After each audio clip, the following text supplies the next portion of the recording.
What's up guys, this is Major Kelly, back at it again. Ça fait tellement longtemps que j'ai pas fait de vidéo que je sais même plus comment faire mes propres vidéos. Ça fait environ 3 mois que j'étais pas sur YouTube parce que je travaillais. Et non seulement je travaillais à mon taf, mais également je travaillais sur des nouveaux concepts. Comme vous pouvez le voir, en arrière ça a changé.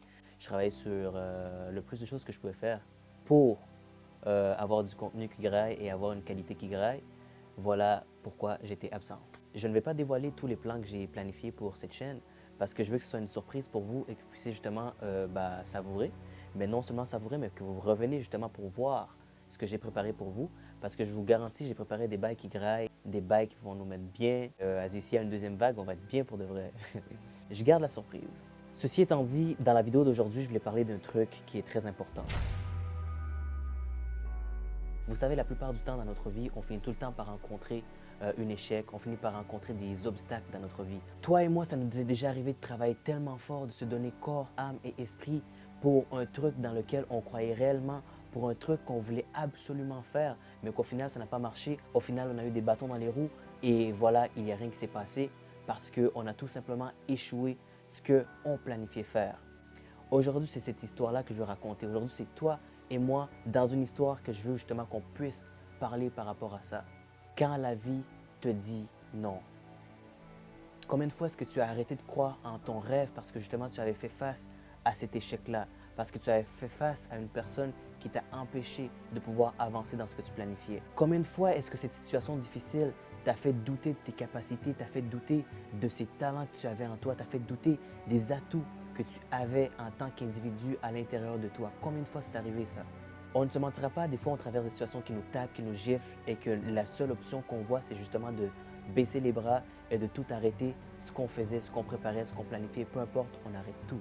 Quand cette journée-là va arriver, quand tu vas te trouver face à un mur, face à une problématique quelconque, face à une place où ce que tu ne vois pas d'effort, tu ne vois pas justement d'énergie à l'intérieur de toi, que cette vidéo soit justement cette énergie que tu avais de besoin, qui va te donner de la force, qui va te pousser encore à pouvoir aller vers l'avant parce que, veux pas, c'est ça le but de cette chaîne.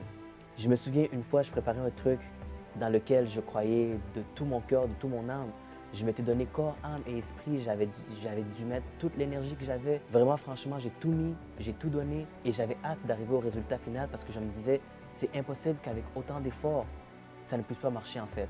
Alors tout ce que je faisais, c'est charbonner, charbonner, charbonner et je me disais, veux pas, ça va finir par porter fruit. Je vais finir par justement atteindre mon objectif que je me prépare par rapport à la situation. Et une fois rendu au résultat final, ça n'a pas du tout marché comme je l'avais planifié. Je me suis fait taper par la vie, je me suis fait gifler, j'ai vu flou, j'ai boité, j'ai tout ce que tu peux t'imaginer. Ça n'a pas marché, frère. Et là, je peux te garantir qu'à cet instant exact, en tant qu'humain, tout ce que j'avais envie de faire, c'est juste de baisser les bras, de tout abandonner, de ne plus rien faire et de juste, retourner dans ma chambre et dormir, quoi. Et je me rappelle que cette journée, j'étais parti voir mon meilleur ami, je lui ai dit, hey frère, je viens de me faire taper, t'as même pas aidé, je viens de me faire... La vie m'a goumé, mon gars. Et là, il m'a dit une chose. Il m'a dit, hey, Eli, je suis content de te voir, tu vois. Hey, je suis content de te voir. Et là, tout d'un coup, j'ai arrêté de penser à mon problème. Je me suis rendu compte que mon ami, en fait, je suis content de le voir, frère. Ça faisait un bail, je ne l'avais pas vu, tu vois. Non seulement il me dit qu'il est content de me voir, il me dit, tu sais, dans la vie, il n'y a personne qui travaille pour un projet, pour un plan quelconque, en se disant, hey, mon plan, c'est de la merde. C'est ça qu'il faut. Personne ne fait ça. Tout le monde se dit, mon plan, c'est le meilleur et obligé que ça doit marcher. Et là, il me dit, peu importe à quel point ça t'a tapé, peu importe à quel point ça t'a giflé, moi, je suis fier de toi parce que tu as fait un truc que jamais je serais capable de faire. Et ça, je respecte ça, tu vois. Pour toi, c'est un échec, mais pour moi, je vois ça comme une réussite et je suis vraiment très fier de toi. Et ça m'a donné de la force. Des fois, on se regarde, on se dit, hé, mais je suis une merde. Je fais rien de bon, je fais rien de pertinent. Je fais, hé, mais en fait, c'est quoi ma vie, tu vois? On voit comme si on n'a rien accompli, mais qu'au final, on a accompli un bail terrible que plusieurs personnes ne peuvent pas accomplir, mais que nous, on commence à minimiser parce que justement, ça n'a pas marché comme notre plan l'avait fait auparavant. Et mon ami m'a arraché une phrase d'un acteur américain que vous connaissez tous, Denzel Washington. Il m'a dit, hey Ellie, we don't plan to fail, we fail to plan. Et cette phrase-là, encore une fois, m'a tapé, mais de façon positive. Parce que je me suis dit, hey, tu sais quoi? En ce moment, je me dis que j'ai rien fait, j'ai rien accompli.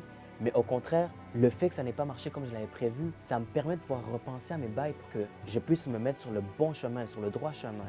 Et aujourd'hui, je veux te dire que justement, l'échec que tu peux traverser, le fait que la vie te dise non, des fois, c'est juste ça que tu as de besoin pour te rendre à l'objectif que tu prépares parce que en te disant non, tu te traces un chemin qui est plus clair pour justement te rendre à l'objectif. Ça te pousse à pouvoir justement pousser encore plus, travailler encore plus, mettre plus de la force pour que ton plan au final puisse marcher, puisse fonctionner.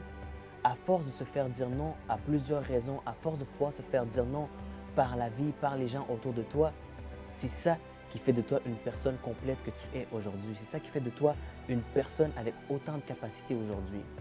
Quand tu regardes un enfant, le plus que tu lui dis non, le plus que justement l'enfant grandit et prend de la maturité. On s'est fait dire non de ne pas jouer avec le feu. On s'est fait dire de ne pas jouer avec des objets qui étaient tranchants, des objets qui pouvaient nous faire mal parce que justement c'était dangereux. Dans ce temps-là, tout ce qu'on voulait faire, c'est justement jouer avec ces choses qui étaient dangereuses, mais qu'on ne savait pas que c'était dangereux. Mais nos parents nous ont dit non. Ça nous a donné de la maturité, ça nous a donné de l'intelligence et aujourd'hui, tout le monde sait que si tu joues à côté du feu, ça va te brûler, frère. Et du coup, qu'est-ce que tu fais? Tu ne joues pas à côté du feu. C'est à ça que ça sert l'échec. Quand la vie te dit non, c'est à ça que ça te sert. Prendre de la maturité, prendre de l'avance sur ton plan, préparer ton plan justement et pouvoir justement prendre de la maturité par rapport à tout ça, prendre de l'expérience, aller de l'avant et faire un bail qui graille, un bail qui est terrible. Le fait de se faire dire non, ce n'est pas nécessairement péjoratif. Ce n'est pas nécessairement une mauvaise chose. La vie, elle doit obligatoirement te dire non. Il faut que tu prennes un mur à un moment donné dans ta vie pour pouvoir réaliser certaines choses dans ta vie. Je ne sais pas c'est quelle situation tu traverses en ce moment ou quelle situation que tu as traversée qui t'a giflé. Dis-toi une chose, ce n'est pas le temps de pouvoir baisser tes bras, c'est le temps justement de pouvoir les relever et de pouvoir te dire « Hey, je dois modifier un petit truc à mon plan pour pouvoir réussir ce que je prépare. »